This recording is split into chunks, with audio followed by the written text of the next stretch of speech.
What is going on, guys? Nathan here with another Magic the Gathering video.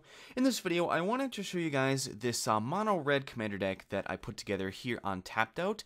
We're going to be sticking to the electronic version of this deck for the moment because I actually don't have this deck physically with like physical cards quite yet. I plan on purchasing these cards eventually once I get a little bit more money, but with Tapped Out, you have extra statistics like this, which we'll get into eventually, which come in quite useful, and I highly recommend if you ever put together a deck, enter it into Tapped Out and make sure that all of this stuff looks correct, because that's pretty much how you figure out the number of certain types of lands that you'll need. But anyway, that's beside the point. So the reason that I put this deck together is because one of the things that I enjoy most in Magic is mono red burn. Very aggro centric. I don't know if that's correct grammar. Basically, I just like doing a lot of direct damage. I have currently a relatively good, I would say, 60 card just burn focused deck. I only have like 8 creatures and the rest are just burn.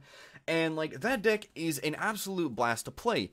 Even if it might not win consistently, I always have fun playing that deck because, I don't know, for some reason just dealing damage to people is really fun. So I figured, why not port that type of deck over to Commander, especially in like a multiplayer format, which Commander is typically more fun than just a 1v1 60 card deck in my personal opinion. So if you kind of add in the chaos of Commander with burn, which is also very fun, I figured that this deck would be just an absolute blast to play, and I think that it indeed is, or will be, when I get the cards for it eventually.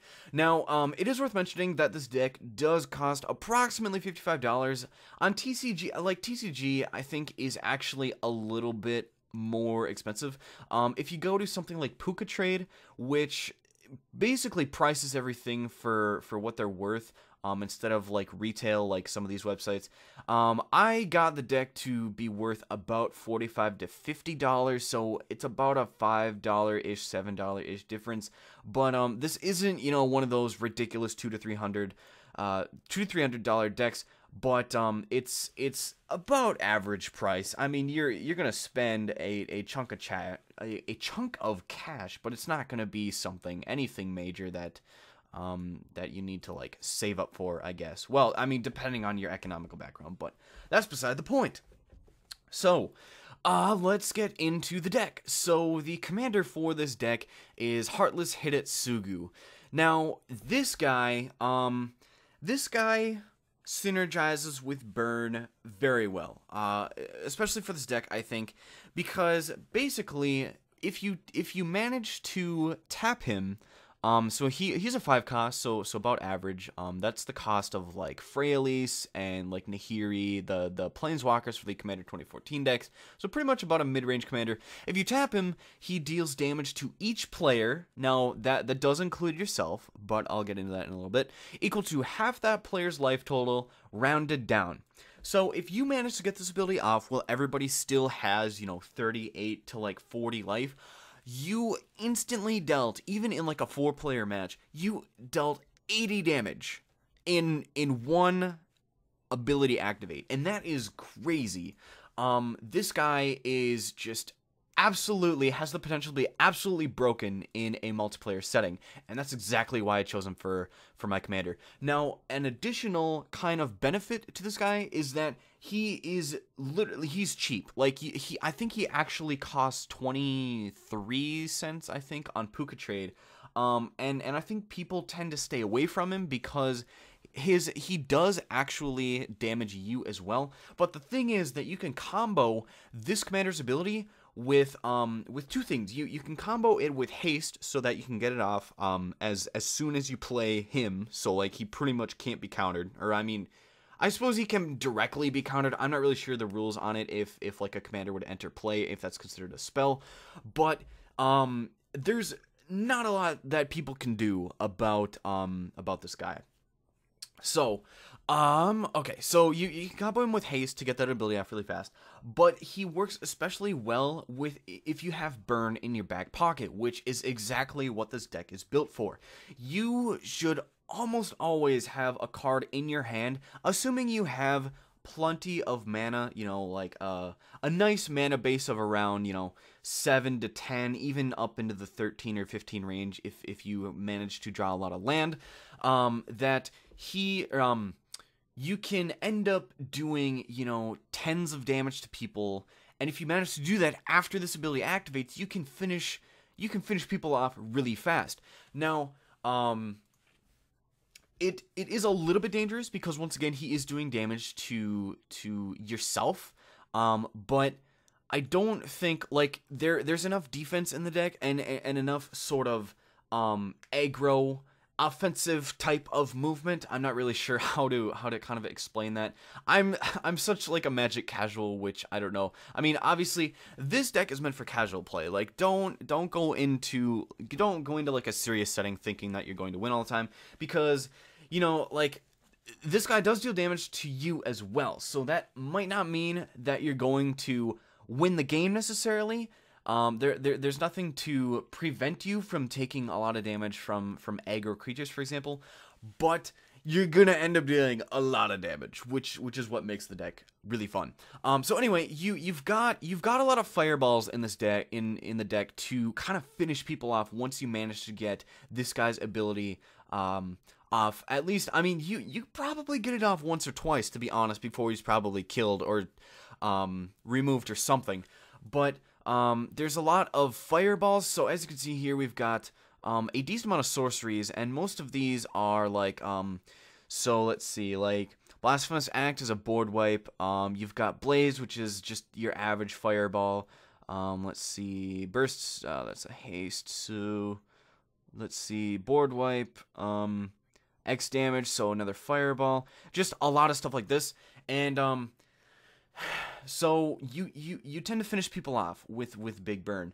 And in Commander, I mean, normally Burn isn't as effective in Commander just because people have just a higher life total, but that's kind of why Heartless Hidetsugu is the Commander, because he, all of a sudden, instead of everybody having 40 health, now you're down to that normal, like, 60 card format 20 health, where, I mean, people all of a sudden aren't as safe as they thought they were. So with that being said, I'll go into the land and sort of artifact ramp that this deck has, because in order to finish people off, fireballs require a lot of mana, so that's why I included 35 lands and approximately 15 or so artifact ramp cards to get basically total in total, like half of the deck is either land or artifact ramp, and I like it like that because you do need quite a bit of mana, excuse me, to be able to use a lot of the spells that do that much damage. So we're running 35 lands, we've got 29 mountains, pretty standard, a few non-basics, so Forgotten Cave, just your average cycling 1 land, Keep. You can tap 2, tap the land, and you can get a little chump block 0/1 creature, so that's pretty cool. Shivan Gorge, you can tap mana and then tap the land to do 1 damage to each opponent, so a mythic land, I guess, but it's okay, I guess. Smoldering Crater, cycling 2 land. Temple of the False God, a great commander card because you tend to stack up the land quite a bit. And Valakut, the Molten Pinnacle, you can do 3 damage to target creature or player. If you happen to control, I believe it's 5 other mountains. That's a requirement for that. So 35 land, pretty average actually. A little bit high, I guess. I mean, most commander decks would probably run like 33, 34, but I figured it'd be safe with 35. Then we go into our artifact ramp. So Caged Sun. Relatively expensive card, to be honest. It's I think something like $4 to $6, maybe even $8. I don't remember exactly, but this artifact, if you happen to draw it, effectively doubles your mana pool. So as it enters the battlefield, choose a color. Obviously, you choose red. Creatures you control of the chosen color get +1/+1, so that's a great ability. But its last ability is where its value lies, in that whenever land's ability adds 1 or more mana of the chosen color to your mana pool, add 1 additional mana of that color to your mana pool. So it doubles, it effectively doubles your mana pool, which is pretty great. So we've got Cold Steel Heart, just a 2-cost. You can add 1 mana, add a mountain. Well, obviously you're going to choose red for this, so you pretty much add a mountain to your mana pool. So just a 2-costing 1 card. Everflowing Chalice is more flexible ramp. It's not the most efficient, but you can play it to like the situation that you want. If you play this late game when you happen to have a lot of mana, you can get a very large mana ramp card. Otherwise, you can play it early game and just get just a little bit. So it's up to you, which is pretty great. Fire Diamond, your average ramp again, just a 2-cost. You can add a mountain to your mana pool. Glasses of Urza. So this card, it doesn't serve a specific purpose, I guess. This card I just like to include in commander decks because it's really kind of douchey, but not really. It's kind of like playing blue where you're like breaking the rules, but not really, because looking at somebody's hand is like it sucks for them because you know all the time what they have. But I mean, I wanted to include this over, you know, having another fireball, for example, because if you know what your opponent has, that's almost invaluable information. And for a 1-cost, I feel like you would have to have an amazing card to replace this card with something. So I don't know. Maybe that's just me, but I like having sort of a, I don't know, being able to know what my opponent has. It just seems really nice to me personally. Let's see, Mind Stone, another sort of average artifact ramp card. You pay 2, you add 1 to your mana pool, and you can sacrifice to draw a card, so that's okay.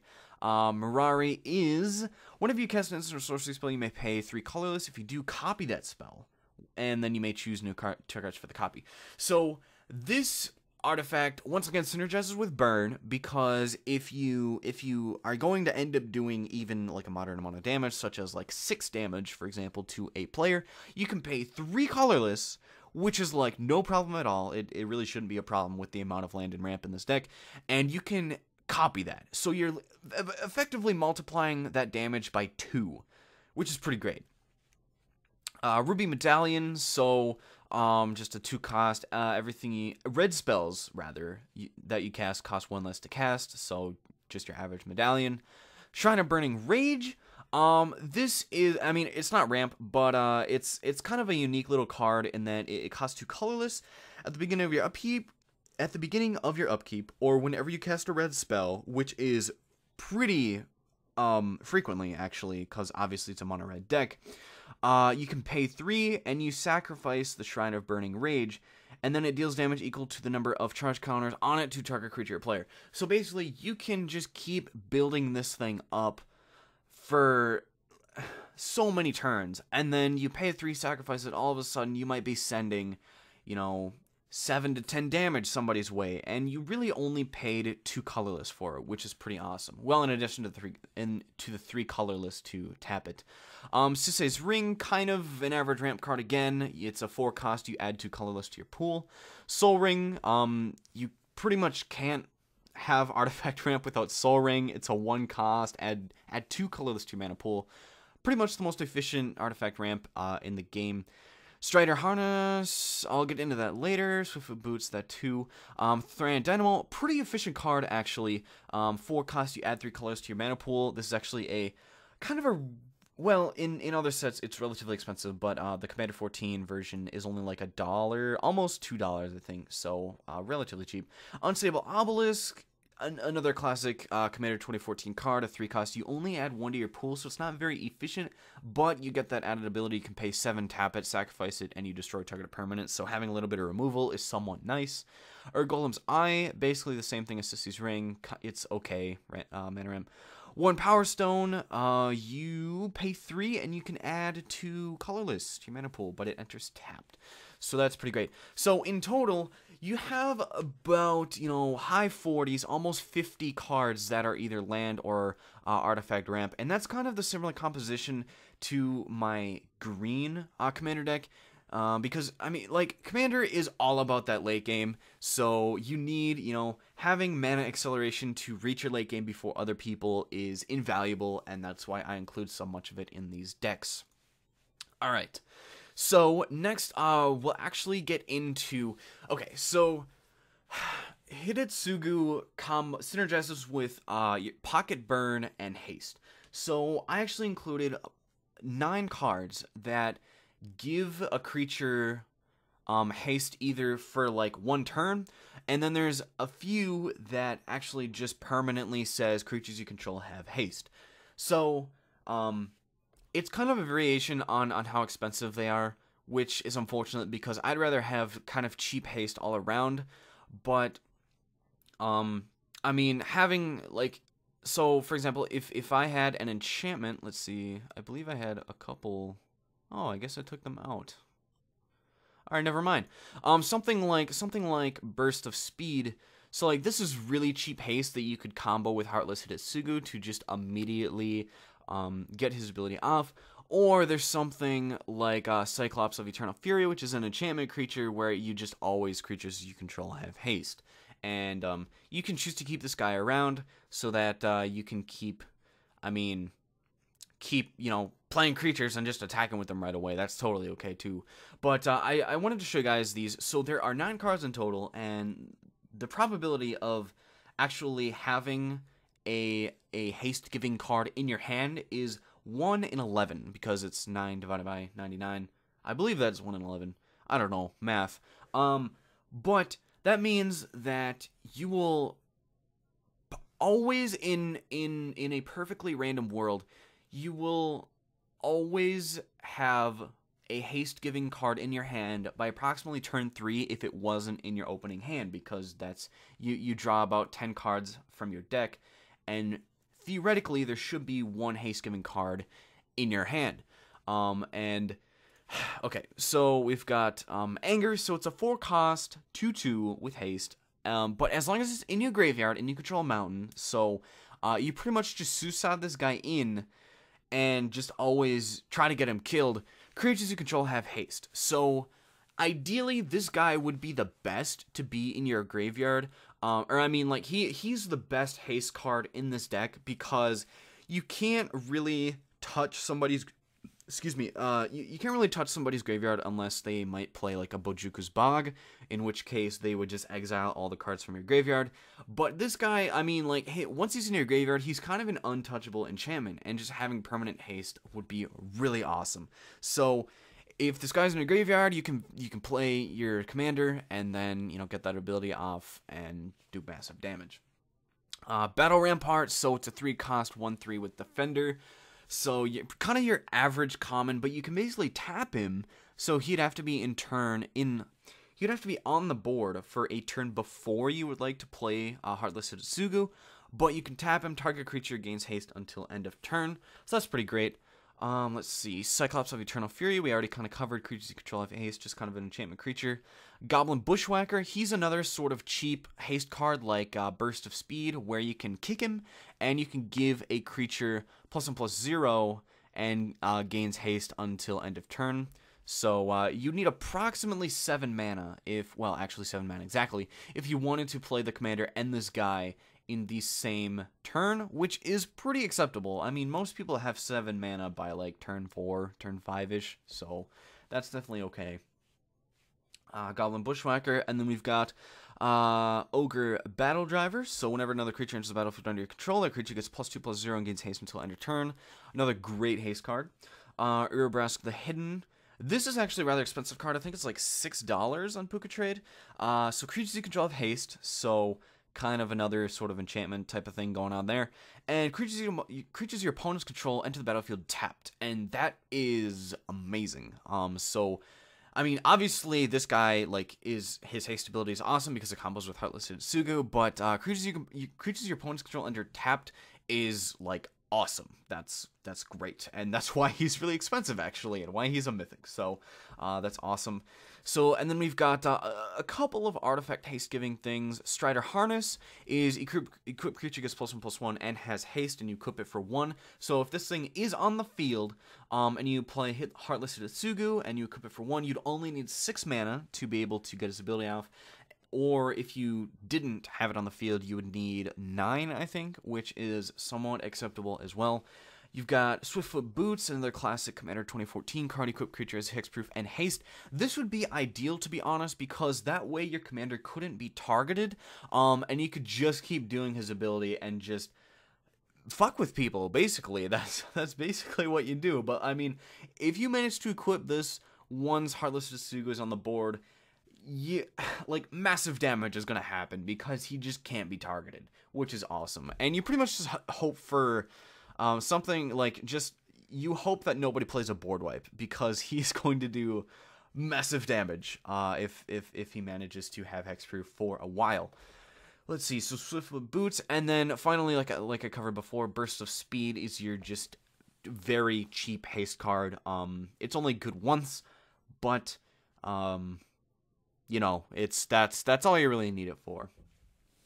Okay, so now, assuming we have Heartless Hidetsugu on the field, we gave him haste, we used his ability, alright, everybody's now at 20, what do we do now? How do we finish people off? Well, if we look into our sorceries here, we have cards like, I'll go through these relatively quickly because I feel like this would take forever otherwise. Oh, excuse me. So, Blasphemous Act deals 13 damage to each creature, but it costs 1 less to cast for each creature on the battlefield. So, a great commander card because there's going to be a lot of creatures on the battlefield. Basically, a board wipe for... I mean, there's going to be a minimum of 4 creatures on the battlefield, so this is like a 5-cost board wipe, which is ridiculous. Blaze, your average fireball type of card, deal X damage to target creature player, so once again, you need a lot of mana. Breaking Point, any player might have Breaking Point, deals 6 damage to him or her, if nobody does. Destroy all creatures, so creatures destroyed this way can't be regenerated. So, a cheap board wipe if nobody wants to take damage. Otherwise, you're doing 6 damage for a 3 cost, which is insane.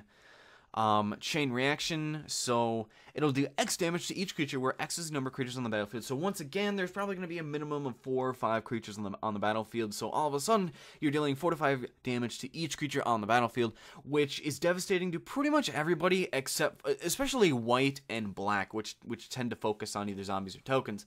Probably won't affect green that much because green tends to have gigantic effing creatures, and I know that because I play a ton of green, but still a good card nonetheless. Demon Fire, your average fireball, if creature dealt damage this way would be put into a graveyard, it is exiled instead. And if you have no cards in hand while you cast this, it can't be countered and the damage can't be prevented, so a fireball with extra preventative effects, basically. Disintegrate, you're pretty much another just fireball. Earthquake, board wipe to each creature without flying, so maybe not as effective against something, white especially, but blue might have some flyers too. If you're facing the Commander 2014 decks, the black one will have a lot of flyers as well, so this would probably be more for, I guess, green. Yeah, probably blue too. I haven't seen many blue flyers in the blue Commander deck. I don't know. Fanning the Flames, basically a buyback fireball. That's pretty good. And you have fireball. You have Gitu Fire. Let's see. It's another sort of just you pay X mana, but you can actually play it as an instant if you pay a little bit more. A little bit interesting. Juckle Hops. I don't really know how to pronounce that. Just you're pretty much a board wipe. Lava Burst. Another fireball. Missy Mourners is a pretty much a board wipe if you overload it. It's gonna deal, paying the overload cost, it'll do 4 damage to each creature on the battlefield, which will wipe out 75% of creatures, I would say. Like, most creatures on the battlefield are going to be 4 and under. Molten Disaster, well, so it deals X damage to each creature without flying and each player. So that is crazy. Basically Earthquake, but I think it targets players too. Yep. So that's insane, and you can kick it so that it has split second, meaning it basically can't be countered. And then you have Red Sun Zenith, which is another fireball. So, there's your big burn. That's how to finish people off. And meanwhile, you sort of, while you're kind of building the mana to finish people off with this big burn, you kind of hope that they don't focus you.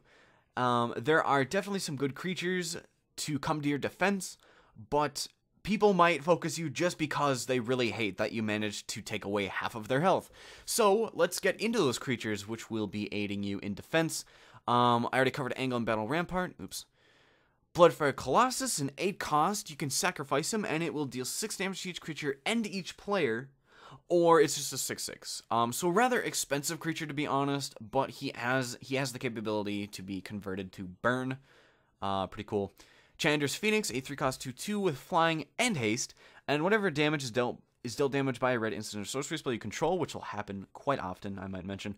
By a red planeswalker, return Chandra's Phoenix from your graveyard to your hand. So it's going to be very much a recurring creature card. Chandra Spitfire, flying 1/3 for 3. Whenever an opponent is dealt non-combat damage, Chandra Spitfire gets +3/+0 until end of turn. Now that can stack up, and you will end up doing a lot of damage, non-combat damage. And if you manage to swing with this, after having played like even two burn spells, this is all of a sudden going to be a 7/3 with flying attacking you. So that's pretty great as well. Chaos Imps, flying and unleash 6/5 for 6, and it has trample as long as it has a +1/+1 counter on it. So basically, if you unleash it, it can't block, but it will be a 7/6 with trample and flying, which is pretty good. Cyclops of Eternal Fury, I already kind of covered that. Just a 6 cost 5/3, gives creatures haste. Dragon Whelp, your average dragon, kind of. It's a 4 cost 2/3, and you can pump it, but not more than 4 times, which kind of sucks. Fire Servant is, if a red instant or sorcery you control will deal damage, it deals double that damage instead. So hopefully, the best thing that could happen basically would be if you managed to get a Fire Servant down and then played a huge Fireball spell, because then it'll deal double that damage. Like, you could effectively finish somebody off, if you manage to use Heartless Hidetsugu, have this card on the field, and then played even moderate burn. It's incredibly good. Flame Blast Dragon, 6 cost 5/5 with flying. Whenever it attacks, you may pay X and a mountain, and if you do, it deals X damage to target creature or player. So kind of a recurring Fireball card if you continue to attack with it, which is pretty cool. Furnace Whelp, basically the same thing as Dragon Whelp, but you can pump it as much as you want. Goblin Bushwhacker, already covered that. Gutter Snipe is an awesome card, a stupidly good uncommon, to be honest. 3 cost 2/2, and whenever you cast an instant or sorcery spell, Gutter Snipe deals 2 damage to each opponent, which is great. So it's a guaranteed additional 2 damage whenever you cast any sort of burn. Inferno Titan, 6 cost 6/6, and you can pump it, and whenever it enters the battlefield or attacks, it deals 3 damage divided as you choose among 1, 2, or 3 target creatures or players. So guaranteed burn as long as it's attacking, or even when it enters the battlefield. It's pretty good. Iron Mirror is basically just creature ramp, very much like Elvish Mystic, but it costs 1 more, just 2 colorless, and you can add a mountain to your mana pool. Magma Phoenix, 5 cost 3/3 of flying, and when it is put into a graveyard from the battlefield, it deals 3 damage to each creature and each player, and you can return it from the battlefield to your hand if you pay 5 mana. Magmatic Force, an 8 cost 7/7, at the beginning of each upkeep, Magmatic Force deals 3 damage to target creature or player. This is insane in Commander, in a multiplayer setting, because during each upkeep, so let's say you're playing with 3 other friends even, each upkeep means that you can basically, by the time the turns go around, you can deal a guaranteed 12 damage to 1 person if you decide to focus them. Or you could just deal 3 damage to everybody, but I'd rather prefer to focus people. But that is incredibly good, but obviously it's an 8 cost, so it's going to be very expensive, but that's a really, really good ability. Malignus, 5 cost, and his power and toughness are equal to half the highest life total among your opponents, rounded up, and damage that would be dealt by it can be prevented. So it doesn't synergize really well with Heartless Hidetsugu, because honestly, people are going to probably have really low life, but even if everybody's at 20, for example, you're playing a 5 cost 10/10, which is ridiculous, and its damage can be prevented, which is an added little bonus, which is pretty awesome. Obsidian Fireheart, a 4-cost 4/4. You can put a Blaze counter on target land without a Blaze counter on it. As long as that land has a Blaze counter on it, it has, at the beginning of your upkeep, the land deals 1 damage to you. So you can basically make people just take damage during their turn. So, like, if I wanted to stack up a particular person's land, I could end up, let's say I managed to do this for 3 turns, even, like, before this thing was killed. That person now has 3 damage being dealt to them every single turn, even if this thing dies, because the Blaze counters don't really go away. So, and it even says in parentheses, it says land continues to burn after Obsidian Fireheart has left the battlefield. So that is a guaranteed damage, even when you're dead. Even when you, the player of this deck, is dead, that person will still keep taking damage. And, like, I think that's awesome. I think that's so douchey, and that's why I love it so much. Ogre Battle Driver, we already covered that. It's another haste card. Ryusei the Falling Star, 6-cost 5/5 with flying, and when it is put into a graveyard from the battlefield, it deals 5 damage to each creature without flying. So basically a board wipe to non-flyers once it dies, which is pretty awesome. Scourge of Gaia Reach, another fantastic card for Commander, because it gets +1/+1 for each creature your opponents control for only a 5-cost. So, like I said before, minimum creatures that are going to be on the battlefield is approximately 4. All of a sudden, you just played a 7/7 for 5, which is minimum. I mean, if you play against the white commander deck, which tends to spawn a lot of tokens, you can get this thing to be massive for 5 mana. That is awesome. And I mean, let's not forget too that you could have a haste enchantment on the field. So, like, let's say you have Cyclops of Eternal Fury and you play something like Scourge of Gaia Reach while somebody happens to have a lot of tokens on the field. All of a sudden, you can swing with something ridiculous like a 10/10 as soon as you play it for 5 mana, which is insane. Spawn of Thraxis, great card. I actually have 4 of these at the moment, this is one of the cards that I won't have to buy if I end up buying this deck, which I will. But it's a 7-cost 5/5 with flying, and when it enters the battlefield, it deals damage to target creature or player equal to the number of mountains you control. So, you can, I mean, it's totally just straight burn, again, based off of the number of mountains you have. A great late game card, and that's why I included it, basically, because Commander's all about that late game. Taurian Mauler, 3 costs for 2/2. Whenever an opponent plays a spell, you may put a +1/+1 counter on Taurian Mauler. Once again, great card in Commander. Like, these cards are so ridiculous in a multiplayer setting, because if you have 3 other friends that need to play spells, let's say on average each person plays 2 spells per turn, all of a sudden this guy's getting to ridiculous proportions. He could very well become a 10/10, and you only paid 3 mana for him. That's incredible. Urbrask the Hidden, already covered him. And War Elemental, a 3-cost 1/1, but when it comes into play, sacrifice it unless an opponent was dealt damage this turn. So you pretty much kind of have to keep it there unless you played a burn spell that turn. And whenever damage is dealt to an opponent, put that many +1/+1 counters on War Elemental. So, again, combos with big burn. You get, I mean, you deal 7 damage to somebody with a fireball over here. And all of a sudden, this guy is an 8/8. And that is insane. Like, the thing is that a lot of these cards, like, I looked at and I was just like, oh, this synergizes well, this synergizes well, this synergizes well. And then once you put them all together, it's absolutely lethal, the cards in this deck, especially in a multiplayer format. It's insane how good they get. Comet Storm. In our instance here, we've got an X Mountain multi-kicker, and choose targeted player, then choose another targeted player, creature or player, rather. And then for each time it was kicked, Comet Storm deals X damage to each of them. So you end up paying a lot of mana, but if you have a ridiculous amount of mana, then you can actually multiply the damage that you're dealing to them. So, yeah, that's insane amount of damage. You got your classic lightning bolt.